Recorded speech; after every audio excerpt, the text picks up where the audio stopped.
Hey lunatics, it's Lady Luna, and today I have a very special video for you. It's at least special to me because this is a way that I am finally able to be myself on the internet, in real life, everything else.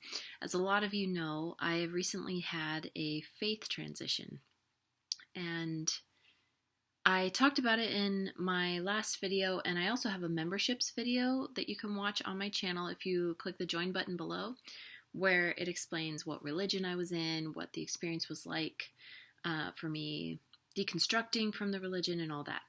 But today's video is about the things that I believe now that I've left religion entirely.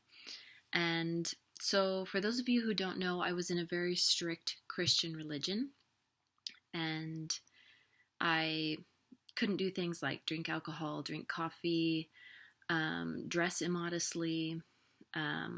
There were a whole bunch of rules. I had to have very clean language. I couldn't watch rated R movies. I couldn't shop on Sundays. So many things, which I'll probably get into in another video. But there's a lot of things that I used to believe that I let go of.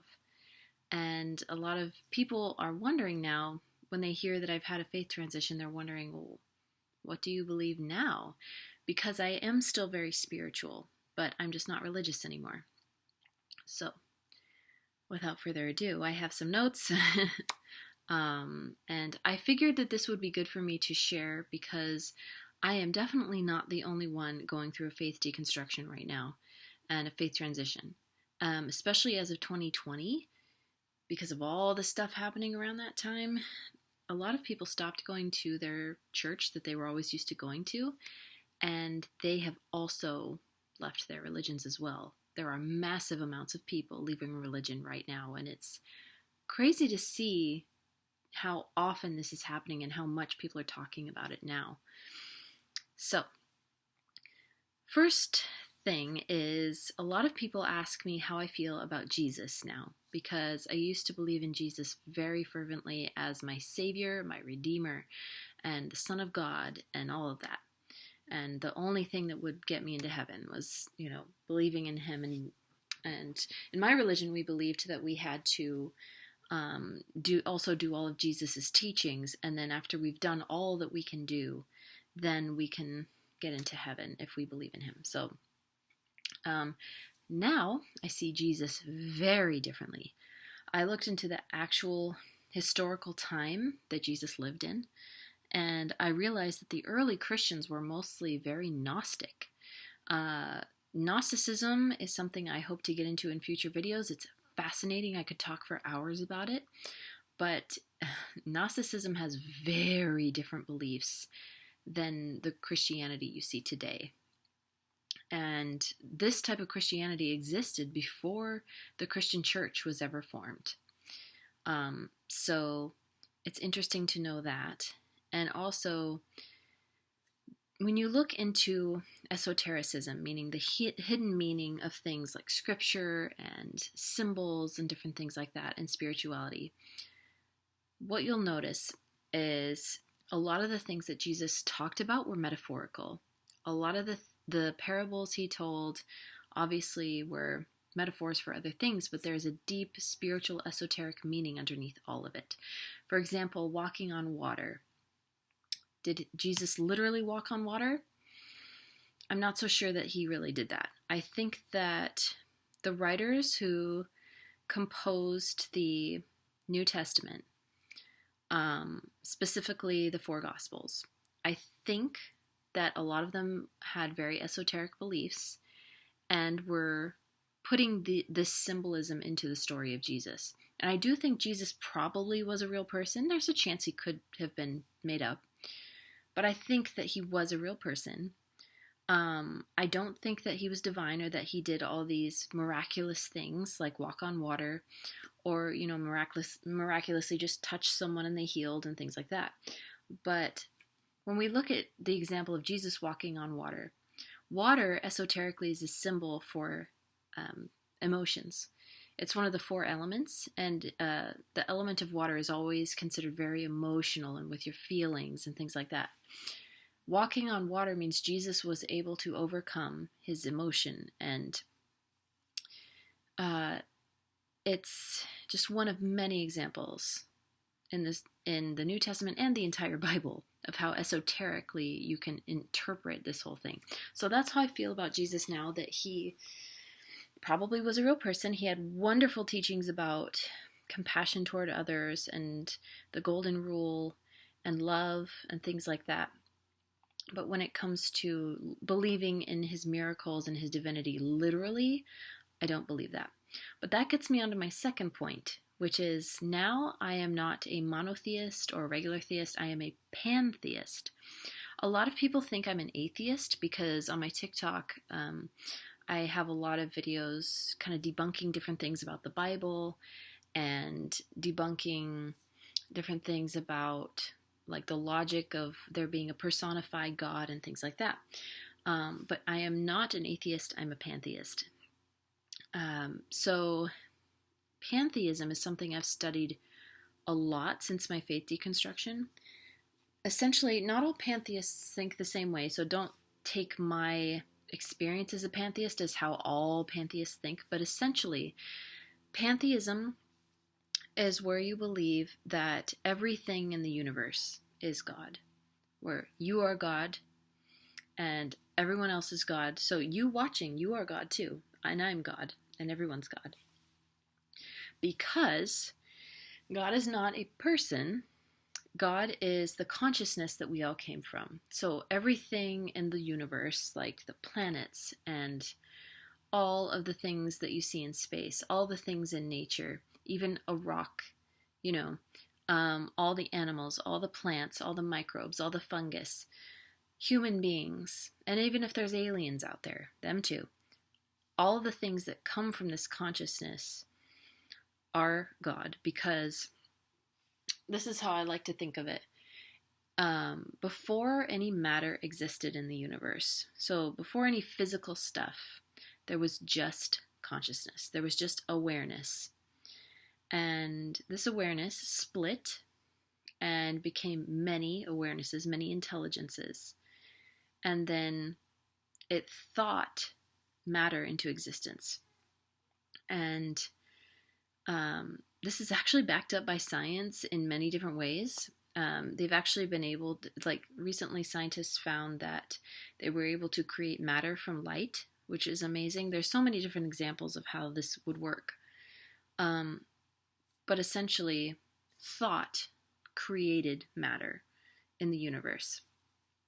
And so a pantheist believes that we all come from one consciousness, and when we die, essentially we can return to that consciousness. Now, not all pantheists believe in an afterlife, and I do believe in the afterlife, and I'll get into that. But if you want to know more about pantheism, I would definitely look up two main people. Baruch Spinoza, which is my favorite philosopher. He had so many amazing insights on essentially what is pantheism, or what's called pantheism now. And also Giordano Bruno, who was brutally executed for his views on this pantheistic worldview or universe view. And his story will just floor you. Just the stuff that he went through to share the things that he believed. It's amazing. So, I'll get into the afterlife thing in a moment, but a lot of people also ask me how I feel about prayer. So this one's kind of complicated, and I hope I don't ruffle any feathers by saying this. I feel very differently about prayer now. So originally I thought when I was praying to a person, a father figure who is in another realm, and he was listening to me and he was going to answer my prayer and everything. And then when I was having my faith deconstruction, I realized that if this God in Christianity is supposed to be all-knowing and has a plan and knows the end and knows, how the world is going to end, and then Jesus is going to come back, and, he knows you and everything about you and everything that's going to happen to you, then praying to change your circumstances is kind of pointless, isn't it? And like if, when that hit me, I was like, oh, wow. I don't think prayer is really to a person. And now that I don't think that God is a person, I think that God is a consciousness that we all come from and that we'll all return to, meaning that we're part of that. I believe in doing something different than prayer, but similar. So I believe in positive affirmations. And, after I read the book The Secret a long time ago while I was still religious, that book still completely changed my life. And I know a lot of people say what they're going to say about The Secret. It's a great beginner course, I would say, to manifestation. And there's a lot more to learn than just reading The Secret. There's a lot of other books I would recommend to read after that at a more intermediate and advanced level. But for beginners, The Secret is fantastic. So I'm sorry, I lose my train of thought sometimes, and this is unscripted. But yeah, about prayer. I do still do affirmations, and I also meditate. And the reason that I do that is when people meditate, they try to clear their mind and they try to focus on one thing, their breath or something else. And the reason that we do this, it actually goes with pantheism a lot, in my opinion. You're practicing just being aware and being present, because before all matter existed and while you were still part of that collective consciousness, that's all that you did, was just be aware and be silent and be in the moment. And so I do those things now instead of praying. I do positive affirmations, which have really helped because they help you change your subconscious mind, which I'll also get to in a moment, which can help change your reality. And then meditation has helped me so much with reducing anxiety, reducing stress, and getting better sleep and all things like that. So the next thing is I still believe in the existence of spirits, which I refer to usually as consciousness. So I believe that every person has a consciousness independent of their body. So it's apart from their body. It can exist beyond the brain. And there are so many reasons I believe this, but the main one is according to the first law of thermodynamics.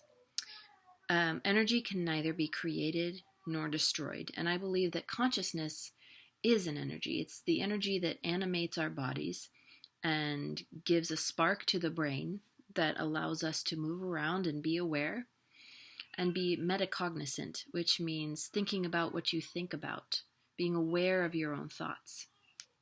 So for so many reasons, and there's so much science that even goes with this, but I do believe in consciousness. I don't believe that, once we die, we're just gone and dead. I believe that consciousness goes on after we die because energy can't be destroyed. I also believe in astrology, which is something I was into secretly when I was religious. And I have just seen so many amazing things with astrology, and I want to make more videos on that too. I also believe in numerology. I'm really getting into the spiritual application of numbers. There's things like repeating numbers, also known as angel numbers, ontological mathematics, also known as mathematicism, which explains the existence of the universe according to a mathematical explanation, which is amazing. And also the numerology of your birthday, and then different things like that. There's numerology usually means adding up the digits of your birth date and then it telling you what your life path number is. And mine is life path 8, for example. It's kind of like astrology, but it can tell you so much about your life and just what you're meant to do in this life, and it's so amazing. Both astrology and numerology I see as things that help you know thyself, as they say, where the more you really know yourself at a core level, you're able to accomplish things in this life that are unbelievable. It's amazing. So finally, I'm going to talk about reincarnation. I do believe in reincarnation now.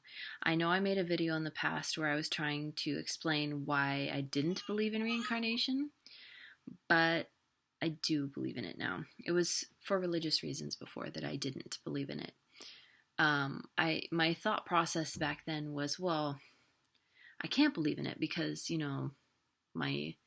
my church leaders tell me that it's not true, and it's, but then I actually looked at the Bible, different passages where reincarnation is highly implied, where it's implied that John the Baptist is actually Elias or Elijah, same name but different. And it's very implied there that he's the reincarnation of Elijah. And when Jesus talks about being born again, that's been so reinterpreted now, what that means to be born again. People have made it a very like almost metaphorical, like super metaphorical thing, but I think for once Jesus wasn't being super metaphorical about that. I think he literally meant like you need to be born again multiple times in order to ascend, in order to reach what some would call nirvana or enlightenment or the spiritual awakening. So yeah, that being said, I also believe in karma, but I don't believe in the kind of karma where it's like, oh, you were bad in your last life. You had bad karma, so in this life you're poor or you're abused or you're whatever. No, I do not believe that, because I see karma as a way of transmigration of the soul. It's not good or bad circumstances that you're put into. It's how much knowledge you keep with you through all your lives. So you notice some people are a lot more spiritually aware than others. It could be that they are an old soul that has progressed a lot more than others. I see it that way. It's spiritual progression and knowledge. It's not good or bad circumstances. And yes, being good or bad is very important. Like it's good to be a good person. But I see karma more as when you choose to do the right things in life, as like follow the Eightfold Path of Buddhism, for example. When you choose to have the right actions and the right speech and do the right thing, you can become more spiritually enlightened. You really can. When you have more compassion for people. I feel like empaths are some of the most spiritual people I've ever met, even if they don't really know what to call their spirituality. Or even if they're an atheist, but they're an empath. Like they have this spiritual nature about them. So I believe in something called moksha, which goes along with reincarnation. Moksha is the end of the reincarnation cycle, where you can escape the cycle of death and rebirth. And most people believe that you can do this by becoming enlightened or having the right knowledge. Some people also believe that it's just when you get to a level of karma that's so good that you don't need to reincarnate anymore. From what I've studied in all the Eastern religions, all the mystery schools, everything that I can find about reincarnation, at least the ones who believe you can escape reincarnation, I have seen that the way to do that is having the right spiritual knowledge that you realize yourself. And I will get more into that in my memberships videos. I actually have videos about how you can become enlightened and how you can reach moksha. So definitely watch those. And that's, the next thing I have on my list is enlightenment. I believe that people can become enlightened, meaning they can ascend. If you've ever, I like calling it ascend because I love Stargate SG-1, if you've ever seen that, where the character Daniel learns to ascend because he learns a secret knowledge that allows him to transcend the physical world. And metaphorically, we can do that with the right knowledge. And going through a spiritual awakening is how you eventually reach enlightenment. And in order to do that, most people have to have what's called a dark night of the soul. And a dark night of the soul happens with a lot of people, especially like myself, who suddenly realize they don't believe in their religion anymore. But it can also occur from all sorts of different things, hardships that you've overcome, and everybody has hardships in life. Whatever your story is, there is a way that you could possibly have that dark night of the soul, turn it into a spiritual awakening, and eventually become enlightened. I also believe in the concept of the higher self, and there's a lot of different definitions about what the higher self is. Some people pray to their higher selves. I don't really do that, but I feel like when I say my affirmations, I'm talking to my higher self. Essentially, I believe that the higher self is essentially the consciousness that is you through all the lifetimes you've lived. So it's not you in this moment with your current memories and your current experiences and your current body and things like that. It's who you've been consistently through all of those lives. So that being said, there's also something called the Akashic Record that I believe in. And I'm learning more about this. This one's a little newer to me among, all these other things that I believe now.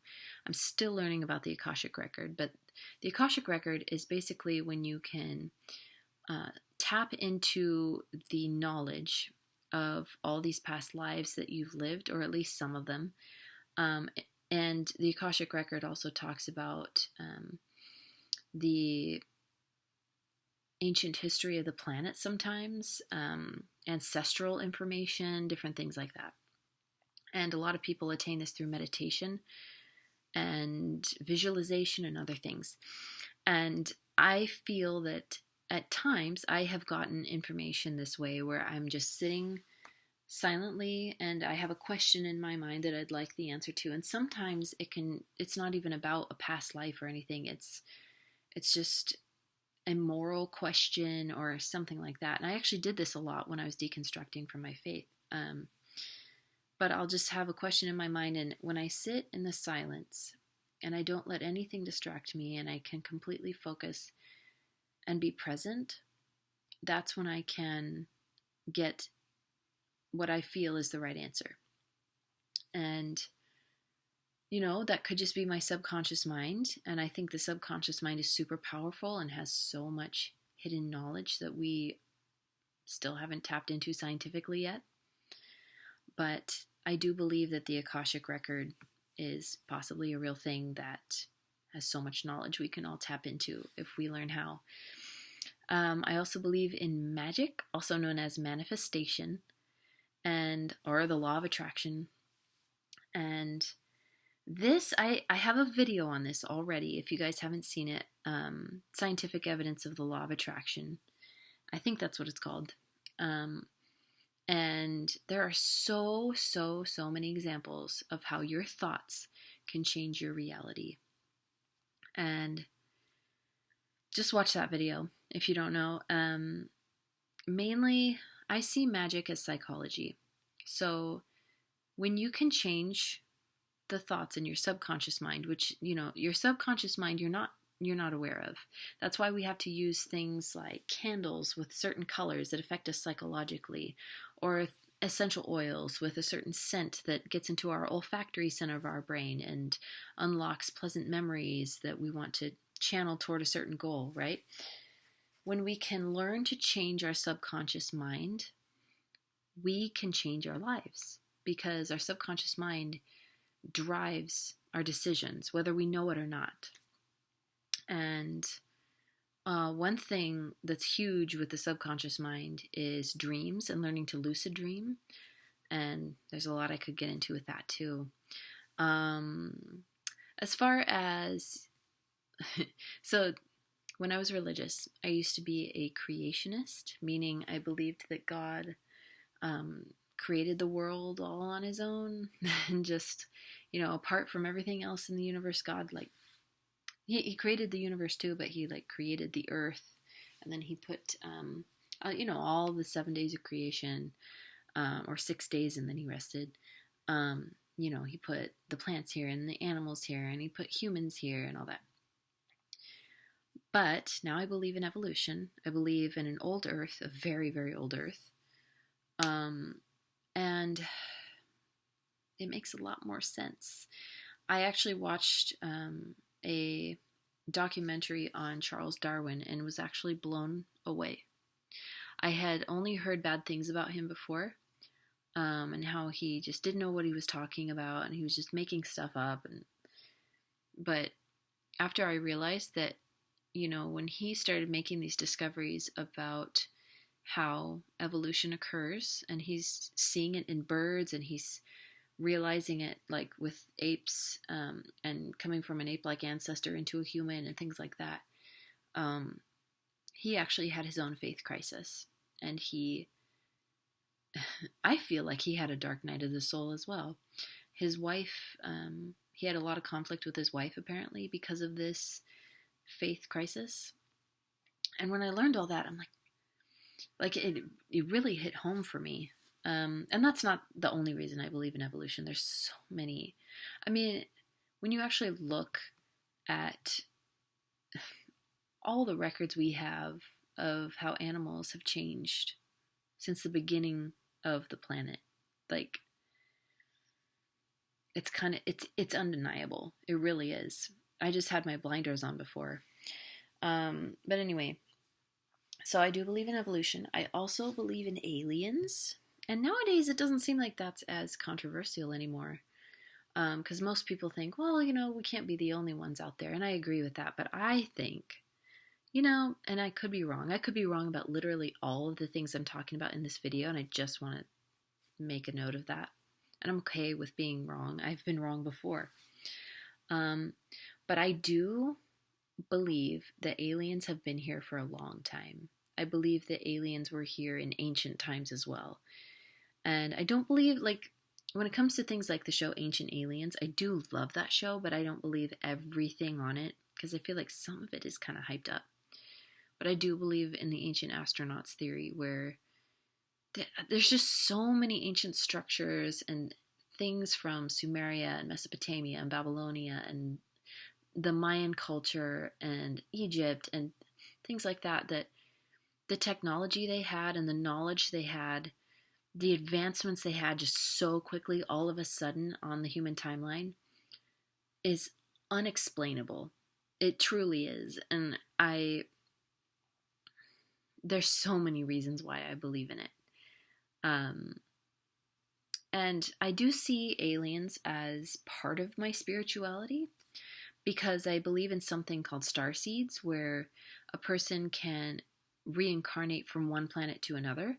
So, for example, a lot of people believe that they are Pleiadians, who are here in an incarnation on Earth right now to advance something spiritually for the planet.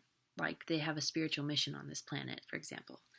Some people believe everyone is a starseed, that we all have an alien spirit or consciousness that is reincarnated onto this planet now to have some special mission or something like that. But yeah, aliens are a big part of my spirituality. And I never thought that would be a thing, but it's interesting. That being said, I also believe in things like the multiverse, parallel universes. I don't know if I believe that there's a literal other me, in many different versions and all that. And like she's essentially me, but doing all this different stuff that I'm not doing. I don't know if I believe that. But if we look at all the billions and trillions of suns out there that have other planets going around them and stuff like that, and life potentially in all those solar systems, there's got to be someone that is pretty much identical to me and identical to you on most of those planets. That's how I see it. Just like when you have enough variety in the universe, things are going to be parallel at a certain point. So, yeah, that's the main things I believe now. And I just want to tell my story more on my channel like this because I want to show people that it's okay to still be spiritual after you deconstruct from your religion, especially strict religion. Because I know that there are a lot of people who feel so lost and so depressed because they feel like well, I guess nothing matters now because all this stuff that I learned in my religion isn't true, and now I don't have any answers. I don't have anyone telling me what the meaning of life is anymore. And I just want to say, no matter what religion you are, or if you are not religious, or if you're atheist, or if you're spiritual and a pantheist like me, the meaning of life is becoming the best version of yourself. And that's true for, I swear, no matter what you believe.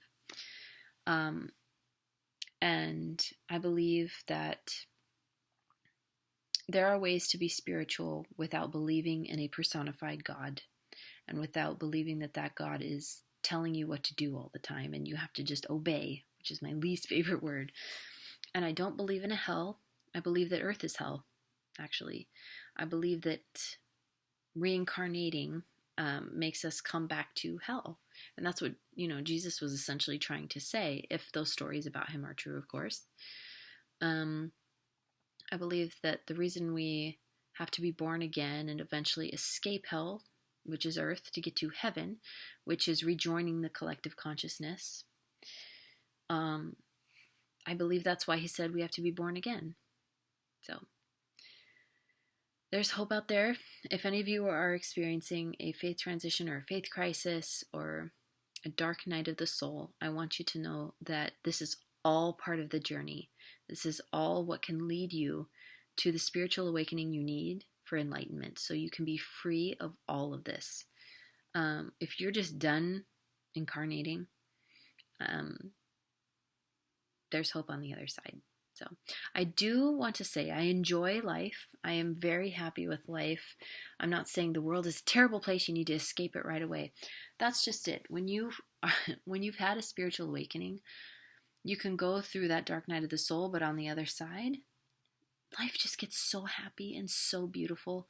I am happier than I have ever been in my life, especially spiritually. I'm literally happier than I have ever been, and I never thought I'd be able to say that. So I will make more videos on this. Feel free to leave in the comments any other spiritual topics you'd like me to talk about in my videos, especially surrounding religion, deconstruction from religion, more new agey types of things like pantheism or magic or reincarnation or karma, whatever you want. So I can definitely talk more on those topics. Thank you for watching, guys. Feel free to subscribe if you haven't already. Check out my channel memberships to know more about enlightenment. And I'll talk to you guys later. Bye.